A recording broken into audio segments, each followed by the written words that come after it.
సాధారణంగా మనం యుద్ధం అంటే ఏమనుకుంటాం? సరిహద్దుల్లో సైనికులు కాల్పులు జరుపుకోవడం, మిసైల్ దాడులు ఇవే కదా? కానీ 2026లో యుద్ధ స్వరూపమే మారిపోయింది. ఇప్పుడు జరుగుతున్నది ఎకనామికల్ వార్ఫేర్, అంటే ఆర్థిక యుద్ధం అని అర్థం. ఇరాన్, అమెరికా మధ్య యుద్ధం మొదలైనప్పటి నుంచి ప్రపంచ మార్కెట్లు అల్లకల్లోలమైపోయాయి.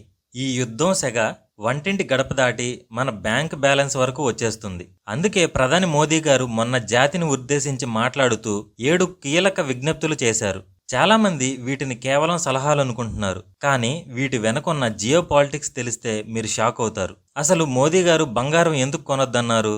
వంట నూనెకి యుద్ధానికి సంబంధం ఏంటి? మన రూపాయి 95కి ఎందుకు పడిపోయింది? ఈ విషయాలన్నింటినీ ఈ వీడియోలో పూర్తిగా తెలుసుకుందాం. నా ఎక్స్ప్లెనేషన్ నచ్చితే గనక ఛానల్ని సబ్స్క్రైబ్ చేసుకోవడం మాత్రం మర్చిపోవద్దు.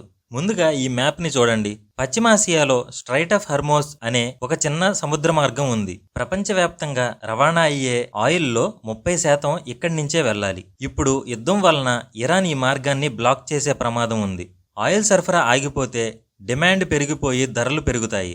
భారతదేశం తమ అవసరాల కోసం 85% ఆయిల్ని దిగుమతి చేసుకుంటుంది. మనం డాలర్లోనే చెల్లించాలి. మన దగ్గర ఉన్న డాలర్లు తక్కువైపోతే రూపాయి విలువ పడిపోతుంది. అందుకే రూపాయి విలువ 95 రూపాయలకి చేరింది. ఇది ఇలాగే కొనసాగితే ఇన్ఫ్లేషన్ పెరిగిపోయి సామాన్యులు బతకడం కూడా కష్టమైపోతుంది. అందుకే ప్రధానమంత్రి నరేంద్ర మోదీ గారు 7 సూత్రాల ఆర్థిక క్రమశిక్షణ పాటించాలి అని ప్రకటించారు. మొదటిది వర్క్ ఫ్రం హోమ్.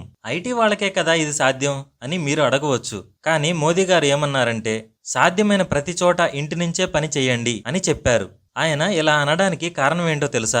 ఒక వ్యక్తి ఆఫీస్కి వెళ్లకుండా ఇంట్లో ఉంటే కనీసం 2 లీటర్ల పెట్రోల్ ఆదా అవుతుంది. ఇలా కోట్లాది మంది చేస్తే దేశవ్యాప్తంగా దేశం వేల కోట్ల రూపాయల చమురు దిగుమతి బిల్లు ఆదా చేస్తుంది. మన పొరుగు దేశాలైన వియత్నాం, శ్రీలంక వంటి దేశాలు ఇప్పటికే దీన్ని అమలు చేస్తున్నాయి. ఇది కేవలం ట్రాఫిక్ తగ్గించడానికే కాదు, మన ఫారిన్ ఎక్స్చేంజ్ రిజర్వ్స్ను కాపాడుకోవడానికి కూడా. రెండవది మరియు అత్యంత వివాదాస్పదమైనది కూడా ఇదే. బంగారం కొనకండి. భారతీయులకు బంగారం అంటే ఒక సెంటిమెంట్, ఒక సెక్యూరిటీ. కానీ ఎకనామిక్స్లో దీన్ని నాన్ ప్రొడక్టివ్ యాసెట్ అంటారు.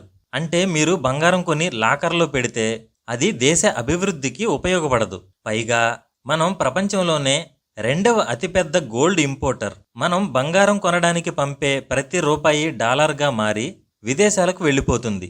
దీని వలన కరెంట్ అకౌంట్ డిఫిసిట్ పెరుగుతుంది.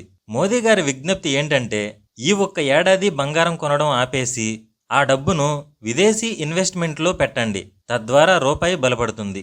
మూడవది, అనవసర ప్రయాణాలు వద్దు. వ్యక్తిగత వాహనాలు వాడకుండా మెట్రో లేదా బస్సులో వెళ్ళండి. పెట్రోల్ ధర 120 లేదా 130కి చేరితే దాని ప్రభావం కేవలం బైక్ ఉన్న వాళ్ళ మీద మాత్రమే ఉండదు. లారీ రవాణా ఖర్చు పెరిగి మీరు తినే బియ్యం, కూరగాయల ధరలు కూడా పెరుగుతాయి. అందుకే ఇంధనాన్ని ఆదా చేయడం అంటే ఇన్ఫ్లేషన్ని తగ్గించడమే.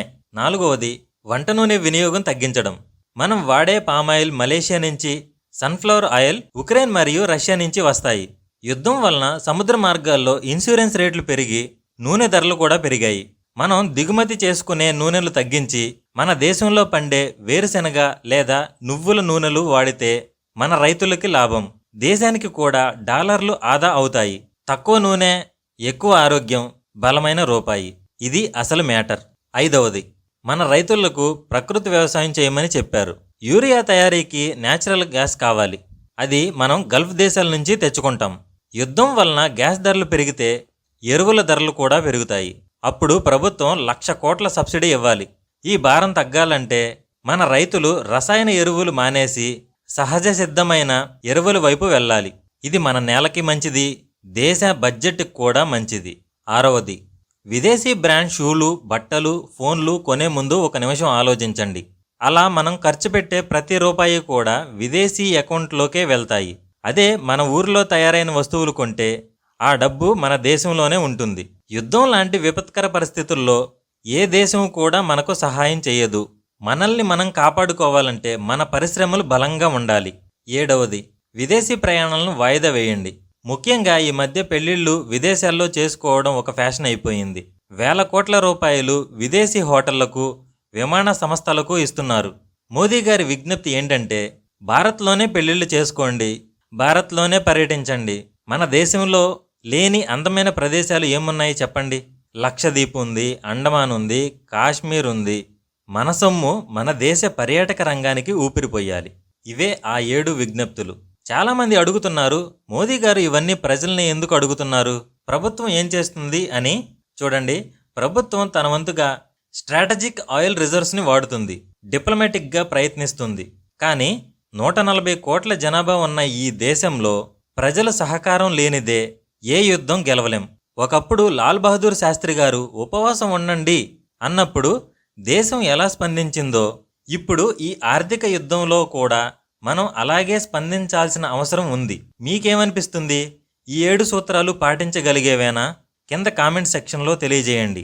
ఈ ఇన్ఫర్మేషన్ మీకు నచ్చితే ఈ వీడియోని 10 మందికి షేర్ చేయండి.